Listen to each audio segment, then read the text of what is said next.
नमस्कार दोस्तों, स्वागत है आपका लिपि पर। देखिए, आज डेटा फैक्ट रिपोर्ट के आज 12 तारीख है, 12 जून है। तो 12 जून को क्या-क्या इंपॉर्टेंट आर्टिकल है उनको देखेंगे डेटा फैक्ट रिपोर्ट की सीरीज में। ये हमारा अगला वीडियो 12 जून का। तो देखिए, इसमें 6 आर्टिकल है आज कुल टोटल और बहुत इंपॉर्टेंट आर्टिकल है। ये जान लीजिए, सबके जितने भी पॉइंट थे आपके पीसीएस मेंस के दृष्टिकोण से, सारे आपके जितने भी पॉइंट और डेटा फैक्ट निकाल के आपके लिए अलग से उसमें पॉइंट ऐड किए गए। तो इनको मिस मत करिएगा। इनके बाद में क्वेश्चन भी दिया गया, तो क्वेश्चन को आप लिखा करिए। तो कॉपी पेन रख लीजिए अब अपना। तो आप जो भी चीज़ें हैं आप उनको नोट डाउन करते जाइए, अपने नोट्स बना लीजिए इससे, ठीक है। बाकी देखिए, जिनको क्रैश कोर्स लेना है तो वो ले सकते हैं। क्रैश कोर्स चल रहा है, स्टार्ट हो रहा है, हो गया है। तो क्रैश कोर्स के लिए संपर्क कर सकते हैं आप। पेपर 5-6 भी आपका स्टार्ट हुआ है, तो पेपर 5-6 भी आप ले सकते हैं। क्योंकि देखिए, जो सीरियस कैंडिडेट है वो जानते हैं कि बिना आंसर राइटिंग के आपका सिलेक्शन बहुत मुश्किल है, क्योंकि कंपटीशन बहुत ज़्यादा है। तो आंसर राइटिंग कितना भी पढ़ लीजिए, इसके बाद भी आपको आंसर राइटिंग करना पड़ेगा। और ये क्रैश कोर्स में इतना अच्छा आपका आंसर राइटिंग, कम से कम पूरे सिलेबस का 2 बार आपका इसमें आंसर राइटिंग हो जाएगा। सारे नोट्स मिलेंगे, सब कुछ मिलेगा। तो इसके लिए आप इस नंबर पर संपर्क कर सकते हैं 8527434727। इसका टोटल इसका प्राइस है वो 4500 रुपये है। तो आप इस पर संपर्क कर सकते हैं नंबर पे, या फिर इस पर पेमेंट करके स्क्रीनशॉट आप व्हाट्सएप पे सेंड कर दीजिए, तो आपको ऐड कर दिया जाएगा सब में। तो चलिए शुरू करते हैं। आज आपका पहला देख लेते हैं आर्टिकल। इसमें पहला क्या है, संघवाद पर बने राष्ट्रीय सहमति। तो इसमें देखिए, महत्वपूर्ण पॉइंट जो आर्टिकल में दिए हुए थे वो है नेताओं की भूमिका क्या होती है। हमारे नेताओं को केवल राजनीति ही नहीं बल्कि सामाजिक और सांस्कृतिक संदर्भों में भी विचार करना चाहिए। राजनीतिक विभाजन से ऊपर उठकर राष्ट्रीय एकता की दिशा में काम करना आवश्यक है। ये आर्टिकल में सजेशन दिए गए। संविधान और कानून का महत्व। संविधान और कानून का पालन हर नागरिक और नेता के लिए अनिवार्य है। इससे समाज में समानता और न्याय सुनिश्चित होता है। तीसरा है सामाजिक एकता। विभिन्न समुदायों और संस्कृतियों के बीच समन्वय और समझदारी से समाज में शांति और एकता बनी रहती है। शिक्षा और जागरूकता। शिक्षा और जागरूकता के माध्यम से सामाजिक मुद्दों को समझना और समाधान निकालना संभव है। आर्थिक अवसर। आर्थिक विकास के लिए समान अवसरों और संसाधनों का वितरण भी आवश्यक है। तो ये आर्टिकल के कुछ पॉइंट थे। अब जो एड ऑन है वो ये है, यहाँ से शुरू होता है आपका जो भी ऐड हुआ है। संघवाद क्या है, इसका अर्थ है संघवाद एक राजनीतिक व्यवस्था है जिसमें सत्ता का वितरण केंद्र और राज्यों के बीच संतुलित होता है। इसमें केंद्र और राज्य सरकारें स्वतंत्र रूप से अपने अपने क्षेत्र में शासन करती है, लेकिन संविधान द्वारा निर्धारित शक्तियों के अनुसार होता है ऐसा। तो ये डेफिनेशन हो गई आपकी। उदाहरण कुछ देख लीजिए। भारत का संविधान संघवाद में क्या है, तो भारत में संघवाद की व्यवस्था है जहाँ केंद्र और राज्यों के बीच स्वतंत्र रूप से सरकारें कार्य करती हैं और संविधान में सूचीबद्ध विषयों के आधार पर कार्य विभाजित है इनके, जैसे संघ सूची, राज्य सूची और समवर्ती सूची। तो इन पे तो जानते ही होंगे कानून कौन कौन बनाता है। समवर्ती सूची में आपका कौन बनाता है, संघ सूची में, राज्य सूची में, तो ये सब आप पढ़ ही चुके होंगे पॉलिटी में। अमेरिका का संघवाद में क्या है, अमेरिका में भी संघवाद की प्रणाली है जहाँ संघीय सरकार और राज्यों के बीच शक्तियों का विभाजन होता है। सेम वही है संघवाद में। आपका अंतर है वो आप उसमें पॉलिटी में पढ़ते होंगे थोड़ा सा, लेकिन यहाँ पे दोनों ही संघवाद है, भारत में भी है और आपका अमेरिका में भी है। तो आप कमेंट बॉक्स में ये बताइए कि भारत के संघवाद में और अमेरिका के संघवाद में क्या अंतर है। तो ये आप कमेंट में बताइए, क्योंकि पॉलिटी है, बहुत पढ़ते हैं इसको। मैं इसके दृष्टिकोण से इंपॉर्टेंट है। अब देखिए, कुछ संघवाद के समक्ष चुनौतियां देख लेते हैं जो इंपॉर्टेंट है, आपसे पूछी जा सकती है। समन्वय की कमी है। केंद्र और राज्य सरकारों के बीच कभी कभी समन्वय की कमी हो सकती है या होती है, जिससे नीति निर्धारण और कार्यान्वयन में बाधाएं उत्पन्न होती हैं। समाधान के लिए देखिए क्या होना चाहिए, एक मजबूत संवाद और समन्वय तंत्र की स्थापना की जानी चाहिए, जो नियमित बैठकों और परामर्शों के माध्यम से समस्याओं को हल किया जा सके। वित्तीय संतुलन, वित्तीय असंतुलन। संघवाद में कभी कभी वित्तीय संसाधनों के असमान वितरण से राज्यों को कठिनाइयों का सामना करना पड़ सकता है। या समाधान में क्या होगा कि वित्त आयोग जो है इसकी सिफारिशों को ध्यान में रखते हुए केंद्र से राज्यों को अधिक वित्तीय स्वतंत्रता और संसाधनों का न्यायपूर्ण वितरण सुनिश्चित करना चाहिए इसमें। अगला पॉइंट है इसमें तीसरा, कि विभिन्न नीतियों का असंगत कार्यान्वयन। देखिए, जितने भी एंगल डायमेंशन बन सकते हैं वो सारे इसमें संघवाद में कवर हो जाएंगे आज आपके। तो टेंशन नहीं लेना, इसको आप अच्छे से देखिए और नोट डाउन करते रहिए। संघवाद आज आपका बहुत अच्छे से तैयार होने वाला है। असंगत कार्यान्वयन होता है विभिन्न नीतियों का। विभिन्न राज्यों में नीतियों के असंगत कार्यान्वयन से समस्याएं उत्पन्न हो सकती हैं। जैसे अब इनमें समाधान के लिए एक देखिए राष्ट्रीय नीति ढांचा बनाना चाहिए, जिससे विभिन्न राज्यों में नीतियों का सामंजस्यपूर्ण कार्यान्वयन हो सके, क्योंकि ये बहुत बड़ा मुद्दा है। जो असंगत आपकी कार्यान्वयन होता है नीतियों का, हर जगह अलग अलग इम्प्लीमेंटेशन है। राजनीतिक प्रतिस्पर्धा, केंद्र और राज्य सरकारों के बीच देखने को मिलता है, जो कि संघवाद के सिद्धांतों का ह्रास होता है यहाँ से, है ना, उनके खिलाफ जाता है ये चीज। समाधान में राजनीतिक दलों को राष्ट्रीय हित को प्राथमिकता देनी चाहिए और राजनीतिक मतभेदों को एक तरफ रखकर संघवाद को मजबूत करने के लिए कार्य करना चाहिए। संवैधानिक विवाद क्या है, संविधान की विभिन्न व्याख्याओं के कारण केंद्र और राज्यों के बीच में विवाद होते रहते हैं।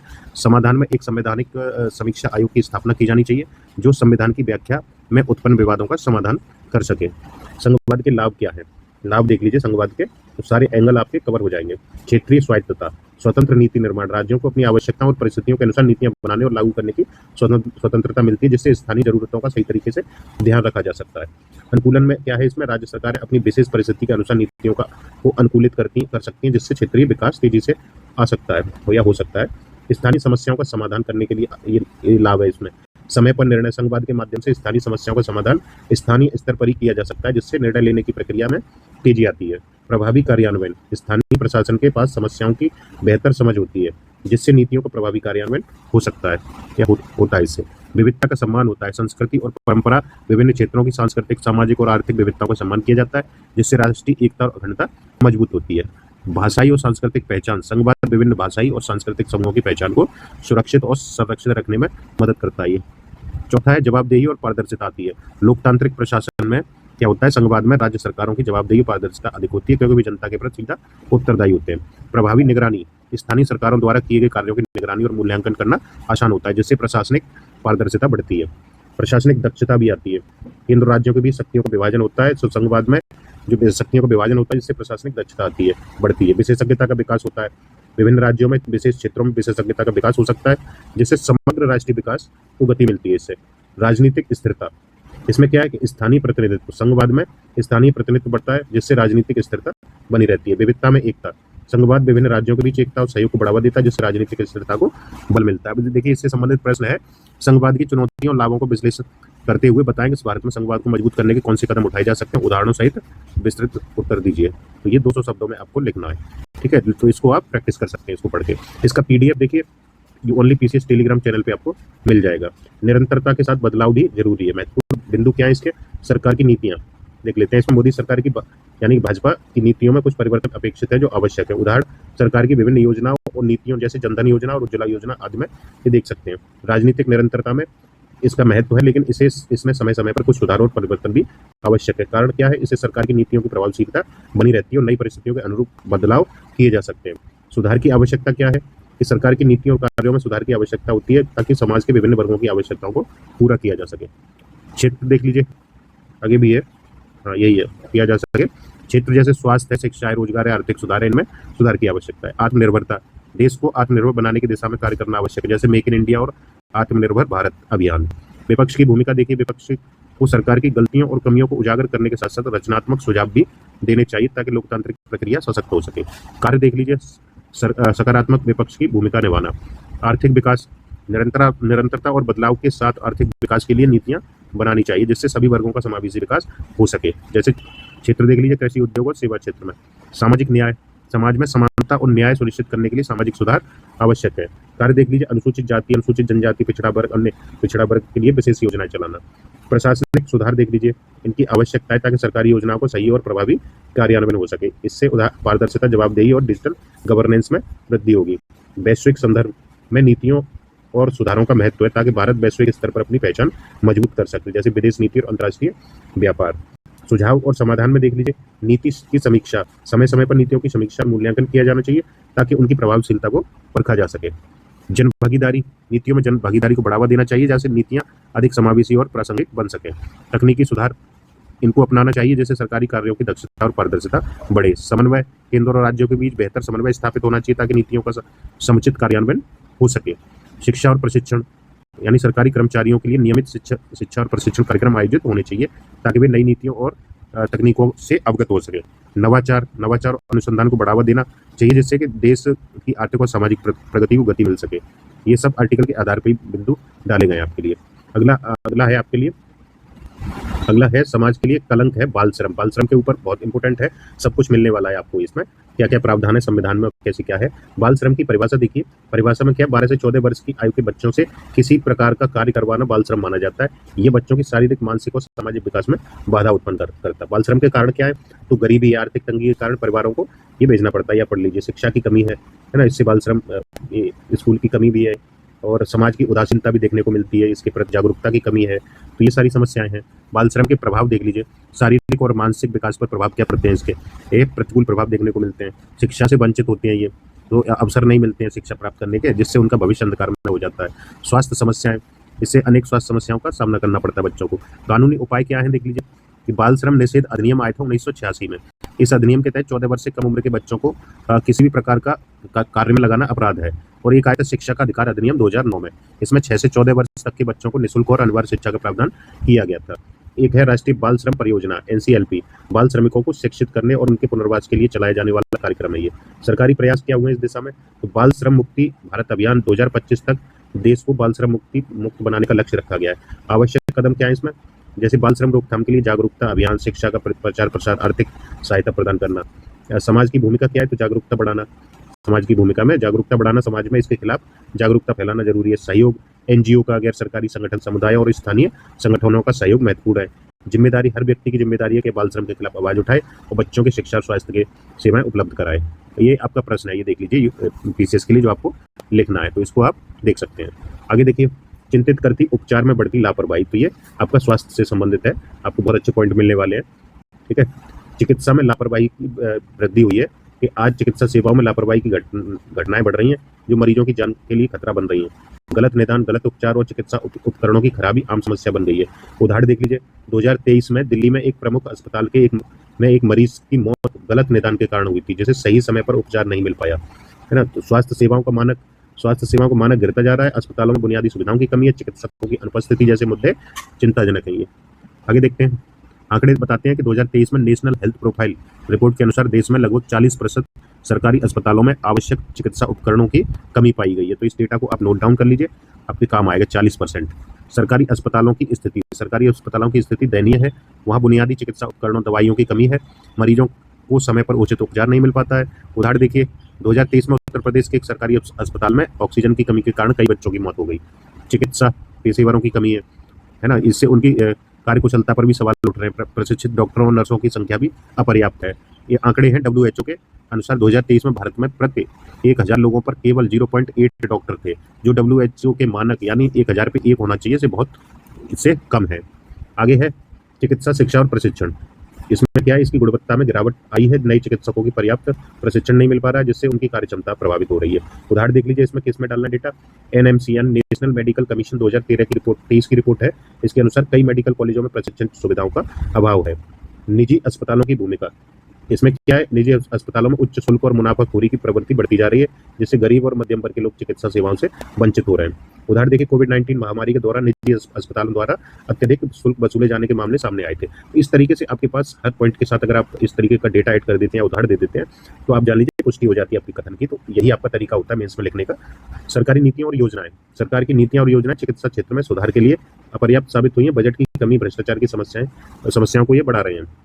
आंकड़े बताते हैं कि 2024-25 के बजट में स्वास्थ्य क्षेत्र के लिए इतना आवंटित किया गया है, इतना 2.68 लाख करोड़, जो पिछले वर्ष की तुलना में अधिक है, लेकिन अभी भी जरूरत से ये कम है। चिकित्सा सेवाओं का निजीकरण, इससे क्या हो रहा है, इसके कारण सेवाओं की गुणवत्ता और उपलब्धता पर असर पड़ रहा है। निजीकरण ने चिकित्सा सेवाओं को महंगा बना दिया है। आंकड़े बोलते हैं कि 2023 में निजी अस्पतालों की फीस में औसतन 20% की वृद्धि देखी गई है 2023 में। स्वास्थ्य सेवाओं पर दबाव है, इससे दबाव बढ़ने के कारण इनकी गुणवत्ता में गिरावट आ रही है। कोविड-19 महामारी के दौरान इस दबाव को और बढ़ा दिया था। आंकड़े बताते हैं कि 2023 में स्वास्थ्य सेवाओं पर दबाव के कारण 30% से अधिक डॉक्टरों ने अत्यधिक कार्यभार की शिकायत भी की है। समस्या समाधान के उपाय देख लीजिए। चिकित्सा पेशेवरों की संख्या बढ़ाना, यानी डॉक्टरों की और नर्सों की भर्ती की जानी चाहिए। उदाहरण देखिए, केंद्र सरकार ने 2024 में 60,000 से अधिक मेडिकल सीटें बढ़ाने की घोषणा की थी। चिकित्सा शिक्षा में सुधार, इसमें गुणवत्ता में सुधार के भी कदम उठाए जाने चाहिए। NMC द्वारा मेडिकल कॉलेजों की मान्यता और निरीक्षण के मानकों को कड़ा करना चाहिए। सरकारी अस्पतालों की स्थिति सुधारनी चाहिए। बुनियादी सुविधाएं और उपकरणों की उपलब्धता सुनिश्चित करनी चाहिए। उदाहरण देखिए, आयुष्मान भारत योजना के तहत 1.5 लाख हेल्थ और वेलनेस सेंटर स्थापित किए जा रहे हैं। इस तरीके से और भी कुछ यहाँ पे कार्य करने की जरूरत है, इस तरह की स्कीम लाकर। निजी अस्पतालों पर नियंत्रण जरूरी है, क्योंकि मुनाफाखोरी पर नियंत्रण रखने के लिए कड़े कानून की आवश्यकता है। उदाहरण देखिए, कई राज्यों में निजी अस्पतालों के शुल्क पर नियमन के लिए कानून बनाए गए हैं, लेकिन अभी कार्य सही से क्रियान्वयन, इनका इम्प्लीमेंटेशन नहीं हो रहा है। सरकारी नीतियों में सुधार देख लीजिए। स्वास्थ्य क्षेत्र में सरकार को अधिक बजट आवंटित करना चाहिए, योजनाओं को प्रभावी ढंग से लागू करना चाहिए। आंकड़े बोलते हैं 2024-25 के बजट में स्वास्थ्य क्षेत्र में 2.68 लाख करोड़ का बजट आवंटित किया गया, ये हमने देख ही लिया। मेंस के दृष्टिकोण से ये प्रश्न है आपका, तो इस प्रश्न को आप लिख सकते हैं। अगला है देखिए, शिक्षा में उपलब्धियों के साथ चुनौतियां भी हैं। आर्टिकल बहुत इंपॉर्टेंट है, एजुकेशन से रिलेटेड। शिक्षा में उपलब्धियां क्या हैं, तो भारत ने शिक्षा के क्षेत्र में कई महत्वपूर्ण उपलब्धियां हासिल की हैं। शिक्षा संस्थानों की संख्या और गुणवत्ता में वृद्धि हुई है। उदाहरण देखिए, IIT, IIM जैसे प्रतिष्ठित संस्थानों की स्थापना में बढ़ाई गई है और तकनीकी शिक्षा का विकास हुआ है। इससे तकनीकी शिक्षा क्षेत्र में भारत ने महत्वपूर्ण प्रगति भी की है। इंजीनियरिंग और प्रौद्योगिकी के क्षेत्र में छात्रों की वैश्विक स्तर पर पहचान बनी है। उदाहरण IIT बॉम्बे और अन्य IIT स्थानों का उच्च रैंकिंग में शामिल होना। अगला है देखिए, इस शिक्षा के लिए सरकारी नीतियाँ, कई नीतियाँ और योजनाएं बनाई गई हैं जिसमें शिक्षा की पहुंच और गुणवत्ता में सुधार हो। जैसे शिक्षा का अधिकार अधिनियम RTE डाल दीजिए, सर्व शिक्षा अभियान डाल दीजिए, राष्ट्रीय शिक्षा नीति नई 2020 वो है। शिक्षा में कुछ चुनौतियाँ, मेन पॉइंट आ जाता है, क्योंकि देखिए ज़्यादातर डायमेंशन जो बनते हैं ना प्रश्न के, वो चुनौतियों से ही ज़्यादा बनते हैं।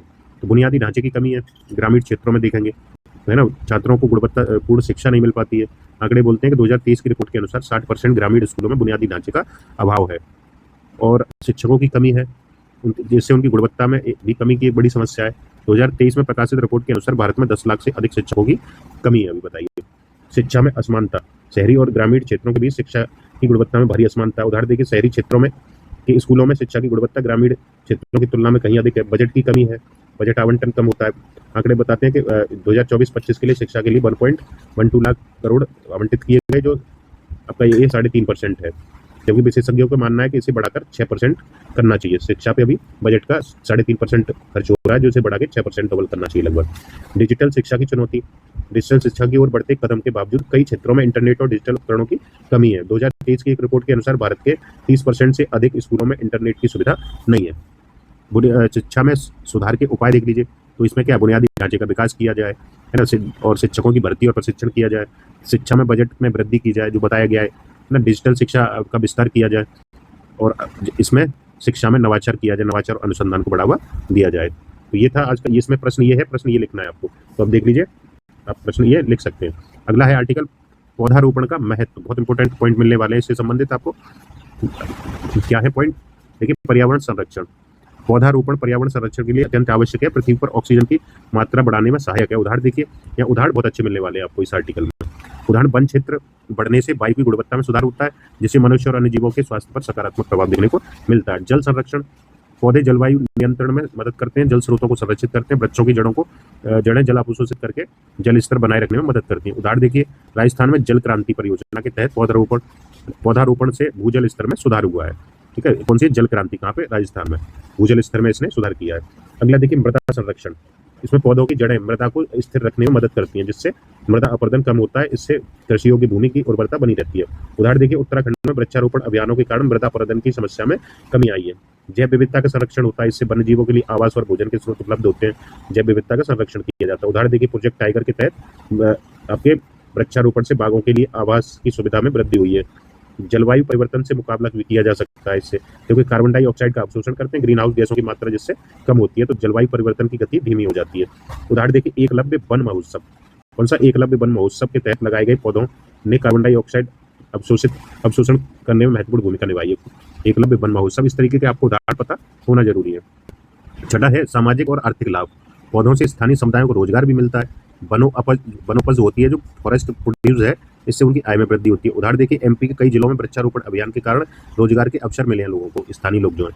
प्रधानमंत्री नरेंद्र मोदी का एक वृक्ष एक नाम अभियान, इसको आप इंपॉर्टेंट है, ये नोट डाउन कर लीजिए। एक वृक्ष एक नाम अभियान की शुरुआत की है, इसका उद्देश्य प्रति व्यक्ति को एक पौधा लगाने और उसका संरक्षण करने के लिए प्रेरित करना है। उदाहरण देखिए, 2024 तक 50 करोड़ पौधे लगाने का इसमें लक्ष्य रखा गया है। एक वृक्ष एक नाम। आगे देखिए, अब ये आपका प्रश्न है, इससे संबंधित प्रश्न है, ये आप देख सकते हैं, तो जिसको लिखना है, ये लास्ट आर्टिकल था हमारा। तो आज के आर्टिकल बहुत इंपॉर्टेंट थे, आप इनके पॉइंटों को निकाल के सीधे आप यूज कर सकते हैं अपने आंसर में। ठीक है, तो बाकी किसी को जो ज्वाइन करना है वो कोर्स ज्वाइन कर सकते हो। वीडियो कैसा लगा तो आप लाइक करके या कमेंट करके कुछ सुझाव देने हो वो भी दे सकते हैं, और कुछ भी आपको अगर शेयर भी कर दीजिए इसको। और जो लोग नए हैं वो चैनल को सब्सक्राइब नहीं किए, वो कर लीजिए चैनल को सब्सक्राइब, क्योंकि आने वाले समय में आपको ये जान लीजिए कि इसका विकल्प हम आपके लिए छोड़ेंगे नहीं, सब कुछ आपको इसी पे मिलने वाला है। जिनको प्री की समस्या है वो प्री हम लोग आपका एकदम स्ट्रॉन्ग करवा देंगे, लेकिन अभी मेंस का समय है तो मेंस ही चलाएंगे हम लोग। वो क्या है कि अभी आप खिचड़ी मत पकाइए, उससे समस्या आप ही को होगी, ना आप प्री पढ़ पाएंगे ना ही मेंस पढ़ पाएंगे। तो मेंस पढ़ लेंगे तो मेंस से क्या होगा, ये मानिए आपका 70% तो प्री का सिलेबस इसी से कवर हो जाता है मेंस से। उसके बाद में बचेगा वो 2 महीने आपके लिए पर्याप्त, 2 महीने हम लोग आपका कंप्लीट करवा देंगे। तो इसमें इतना ही, थैंक यू।